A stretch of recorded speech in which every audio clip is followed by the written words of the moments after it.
Това е малък куфър 1709 на марката Perfect Line. Така изглежда куфъра. Това е дръжка за тегляне на куфъра.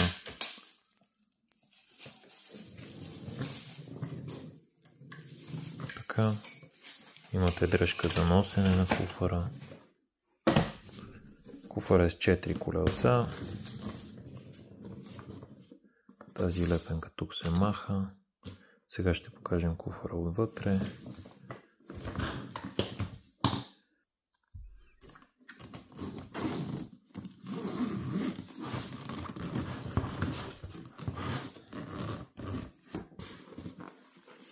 Така изглежда куфъра отвътре.